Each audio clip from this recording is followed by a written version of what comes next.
Hai guys, terima kasih sebab sudi lagi menonton video saya pada kali ini. Saya Zahid dan hari ini saya akan kongsikan ilmu tentang apa itu ayat songsang. Selalu dalam penulisan ataupun dalam kertas SPM, okey, kertas peperiksaan kita akan jumpa bahagian di mana kita akan tulis ayat songsang. Kadang-kadang pelajar bila jumpa ayat songsang dia macam blur. Alamak, biasanya tahu ayat yang betul je. Okey, subjek plus predikat. Okey, tapi hari ini kita akan tunjukkan macam mana kita nak buat penstrukturan ayat songsang dan macam mana nak mendefinisikan ayat songsang tu. Okey, macam mana kita nak bezakan sama ada ayat betul dengan ayat songsang.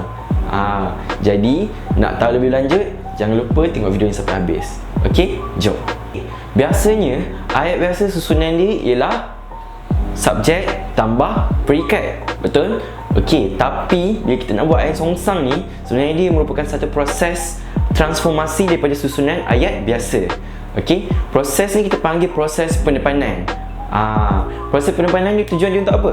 Tujuan dia untuk memberi penegasan ataupun kita nak fokuskan pada predikat dia. Okey, sebab apa?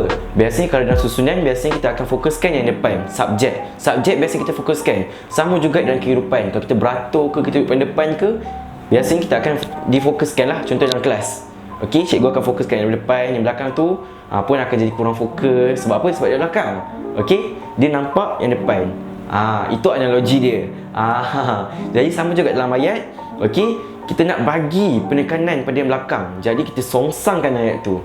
Okey, kita tengok contoh ayat dia. Ayat yang betul ialah Cikgu Hanif berfikiran kreatif. Okey, di mana subjek dia ialah Cikgu Hanif. Okey, predikat dia berfikiran kreatif. Jelas Jadi kita songsangkan dia. Bawa berfikiran kreatif ni ke depan. Jadi berfikiran kreatif Cikgu Hanif. Okey, ayat songsang ni dia berbeza tau dengan ayat pasif, ayat aktif. Okey, ayat aktif pasif pun kita akan tukar-tukar betul, tapi dia akan menunjukkan perbezaan bila kata kerja dia kita ubah. Tapi yang ini tak ada sebarang perubahan pada kata kerja ataupun kata sendi nama ataupun kata adjektif. Okey, jadi sebenarnya ayat songsang ni ada terbahagi pada 3, di mana pendepanan dia kita nak fokus pada frasa kerja. Yang kedua, kita nak fokuskan pada frasa sendi nama. Ataupun yang ketiga, kita nak fokuskan pada frasa adjektif. Kejap lagi kita tengok. Okey, saya nak tunjukkan contoh lagi. Okey, ayat songsang ni biasanya boleh berlaku pada ayat yang ada kata penegas, iaitu lah, tah dan juga kah. Okey, kita tengok contoh ayat. Ibu saya dia. Nampak macam tak betul kan? Okey, itulah bahasa. Kadang-kadang kita dengar macam salah, tapi sebenarnya itu yang betul. Sebab apa? Biasakan yang betul dan betulkan yang biasa. Okey, jadi sebenarnya dekat sini ayat dia ibu saya sebagai subjek. Okey, dia sebagai predikat. Sebab apa? Subjek dia nak fokuskan ke ibu dia. Okey, ayat ni betul Ini adalah susunan biasa. Jadi bila kita nak songsangkan dia, kita bawa dia ni ke depan, tapi kena ada partikel lah. Okey, contoh ni, dialah ibu saya. Jadi dialah ibu saya ni adalah ayat songsang sebenarnya. Okey, nampak tak? Kita dengar macam betul je dialah ibu saya. Okey, tapi sebenarnya ni ayat songsang. Okey, jadi jangan keliru. Bila awak buang partikel lah, dia jadi dia ibu saya. Bila dia ibu saya, dia bukan ayat songsang. Sebab apa? Sebab dia ni akan jadikan sebagai subjek. Okey, jadi nak jadikan dia ayat songsang, kena tambah partikel lah. Okey, ataupun sebarang ayat tah dan juga kah. Okey, jelas Dekat sini saya dah tunjukkan contoh yang paling jelas. Kadang-kadang apa yang kita dengar tu betul. Okey, dengar macam betul tapi sebenarnya salah. Dan kadang-kadang apa yang kita nampak macam salah sebenarnya betul. Okey, itulah bahasa. Okey, saya ulang lagi sekali, jangan buat silap. Okey, jadi jom saya nak tunjukkan contoh penepanan frasa adjektif, frasa kerja dan juga frasa sendi nama. Jom. Jadi kita tengok pada contoh yang pertama, iaitu proses penepanan bagi frasa kerja. Okey, kita tengok frasa kerja. Okey, yang pertama, bila kita nak buat penepanan dengan menggunakan kata kerja. Okey, kita tengok ayat biasa dia ialah Ramli bekerja setiap hari. Okey, kata kerja dia apa? Bekerja, betul. Jadi kita bawa ke depan. Okey, bekerja setiap hari Ramli. Nampak tak? Dia tak tukar imbuhan. Okey, seterusnya bila kita nak buat penepanan frasa kerja dengan objek. Okey, ayat pertama, ayat dia contoh ialah Zaleha membaca buku. Apa objek dia? Okey, di mana frasa kerja dia ialah membaca buku. Frasa kerja dengan objek buku ni ialah objek dia. Okey, di mana bawa ke depan, membaca buku Zaleha. Okey, ini dengar macam salah, tapi sebenarnya betul lah. Betul untuk ayat songsang. Untuk ayat biasa, of course lah salah. Okey, jadi untuk ayat songsang, susunan dia betul. Okey, seterusnya pendepanan frasa kerja ataupun kata kerja dengan menggunakan kata bantu. Okey, tengok ayat dia. Murid-murid itu masih makan. Okey, di mana predikat dia ialah masih makan. Okey, masih ni ialah kata bantu. Jadi bawa masih ke depan. Okey, masih makan murid-murid itu. Masih betul Ini masih juga dikira sebagai frasa kerja. Sebab apa? Ini ialah kata bantu. Tak ada frasa kata bantu. Okey, jadi bila tak diterima sebagai frasa, kita tengok yang seterusnya. Makan. Makan ialah kata kerja. Jadi dia merupakan satu frasa kerja. Jelas Okey, masih makan murid-murid itu. Ini untuk frasa kerja. Kita tengok juga frasa adjektif. Jadi seterusnya bila proses penekanan frasa adjektif. Okey, kita tengok yang pertama. Frasa adjektif bila kita nak utamakan kata adjektif. Okey, Ramli rajin. Dia jadi rajin Ramli. Okey. Seterusnya kata adjektif dengan kata bantu. Okey, ayat betul ni ialah rumah Kak Zu masih teguh. Okey, bila kita songsangkan, kita ambil yang masih ni bawa ke depan. Masih teguh rumah Kak Zu. Okey, jelas Seterusnya kata adjektif dengan kata penguat. Encik Zaidi sangat segak. Itu adalah susunan biasa. Okey, kita ambil sangat. Sangat ni ialah kata penguat. Okey, bawa ke depan. Sangat segak Encik Zaidi.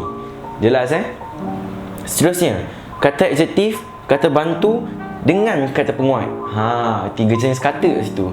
Okey, Pulau Redang masih cantik sungguh. Okey, itu adalah susunan biasa bagi frasa adjektif. Okey, di mana kita nak utamakan frasa adjektif dia bawa ke depan. Okey, masih cantik sungguh Pulau Redang. Okey, kita bawa je ke depan tanpa ubah apa-apa. Okey, bila kita nak ubah, dia akan jadi ayat pasif. Okey, dia bukan ayat songsang. Jelas Jadi bagi frasa sendi nama, dia terbagi pada dua. Yang pertama, frasa sendi nama sebagai predikat. Okey, kita tengok contoh dia. Rantai emas itu untuk ibu. Okey, predikat dia ialah untuk ibu. Jadi untuk ni kita bawa ke depan. Untuk ibu rantai emas itu. Okey, itu mudah. Tapi yang ni dia lain sikit. Okey, di mana dia keterangan dalam predikat. Okey, di mana dalam predikat tu dia ada dua jenis ayat. Okey, dalam frasa predikat tu ada dua ayat di mana dia menerangkan predikat. Contoh kita tengok penonton-penonton merempuh masuk ke dalam dewan. Okey, di mana predikat dia ialah merempuh masuk ke dalam dewan. Okey, apa yang menerangkan predikat tu? Ke dalam dewan, di mana dia menerangkan predikat merempuh masuk. Okey, jadi dia nak fokuskan keterangan dalam predikat. Jadi keterangannya apa? Okey, yang lepas kita tutup merempuh masuk ke dalam dewan. Okey, ke dalam dewan ni ialah keterangan. Jadi ke dalam dewan yang kita bawa ke depan. Ke dalam dewan, penonton-penonton merempuh masuk. Ini tak payah ubah. Jelas sebab kita nak fokuskan yang belakang. Okey, jadi selepas saya tunjukkan tiga jenis proses penepanan ni, okey, nampak tak perbezaan dia ialah di mana kita bawa mana kita nak fokuskan saja ke depan tanpa mengubah sebarang perkataan. Jadi tu sebenarnya proses penepanan. Nama pun proses penepanan, di mana kita bawa yang belakang ke depan. Okey, ingat jangan ubah apa-apa. Okey, jadi lepas ni saya nak sharekan, okey, saya nak kongsikan formula supaya awak lagi nampak lagi jelas macam mana nak susun ayat songsang. Okey, jadi yang ni formula untuk ayat songsang. Kita tengok satu-satu. Okey, formula ayat songsang. Kita bahagikan ayat kepada tiga bahagian, di mana yang pertama ialah subjek dia. Okey, dan juga predikat dia kita bagi pada dua bahagian. Itu sebab saya cakap pecah tiga. Okey, di mana subjek dia satu bahagian, predikat dia dua bahagian. Kita tengok ayat biasa. Ibu membeli ikan di kedai itu. Okey, ibu merupakan subjek dalam ayat. Okey, predikat dia membeli ikan di kedai itu. Okey, frasa kerja dia ialah membeli ikan, di mana keterangan dia pula ialah di kedai itu. Okey, dekat predikat ni ada dua frasa. Okey, jelas Jadi membeli ni okey, ibu ni ialah kata ganti nama diri yang ketiga. Yang kedua ni pula, membeli ialah frasa kerja transitif. Ikan ialah objek dalam ayat dan seterusnya di kedai itu merupakan frasa keterangan untuk predikat. Okey. 1 ialah subjek, 2, 3 ialah predikat. Okey, untuk susunan biasa kita akan tengok 1, 2, 3. Okey, tu yang paling common lah orang cakap, selalu dengar lah. Okey, tapi bila kita nak songsangkan ayat, kita tengok contoh satu-satu Yang pertama, 2, 3, 1. Di mana 2, 3, 1 kita nak fokuskan dia punya frasa kerja. Okey, membeli ikan di kedai itu ibu. Okey, 2, 3, 1. Itu yang pertama, 2, 3, 1. Tapi bila kita nak fokuskan juga, okey, yang depan boleh juga jadi 2, 1, 3, di mana membeli ikan ibu di kedai itu. Okey, betul juga. Okey, itu bila kita nak fokuskan nombor 2. Okey, 2, 3, 1 ataupun 2, 1, 3. Sebab apa? 1 ni takkan ada kat depan. Bila 1 kat depan, dia ialah ayat biasa. Jadi kita tengok contoh-contoh. Okey, 2 ataupun 3 bila dekat depan. Okey, 2 yang pertama tadi 2, 3, 1, betul. Yang kedua ialah 2, 1, 3. Okey, kita tengok pula bila kita nak fokuskan yang nombor 3, iaitu frasa keterangan dalam predikat. Okey, contoh pertama, 3, 1, 2. Okey, 3. Di kedai itu ibu membeli ikan. Okey, itu ayat songsang pertama. Yang kedua, bila kita nak fokuskan yang ketiga, ialah 3, 2, 1, iaitu 3, 2, 1, terbaliklah. Okey, di kedai itu membeli ikan ibu. Okey, betul juga. Okey, jadi inilah formula untuk ayat songsang. Okey, jadi saya harap dengan perkongsian ilmu untuk ayat songsang ni, anda semua dapat membezakan mana satu ayat songsang, okey, mana satu ayat biasa. Dan juga jangan keliru lagi. Okey, kadang-kadang orang tertukar ayat pasif dengan ayat songsang. Okey, di mana ayat pasif seperti yang saya cakap tadi, dia ada perubahan dalam perkataan, di mana mungkin kita akan tukar kata kerja dia, okey, dan sebagainya lah. Okey, di mana untuk ayat songsang kita hanya buat menggunakan proses pendepanan. Okey, saya harap dengan ilmu yang saya kongsikan ni, awak semua dapat manfaat. Okey, dapat gunakan dalam pertuturan ataupun dalam penulisan dengan baik. Okey, harap-harap kita dapat biasakan yang betul dan betulkan yang biasa. Jadi sampai sini saja perkongsian saya pada hari ini. Terima kasih sebab sudi tonton video saya sampai akhir. Okey, jangan lupa tengok juga video-video tutor yang lain. Semoga anda semua dapat ilmu.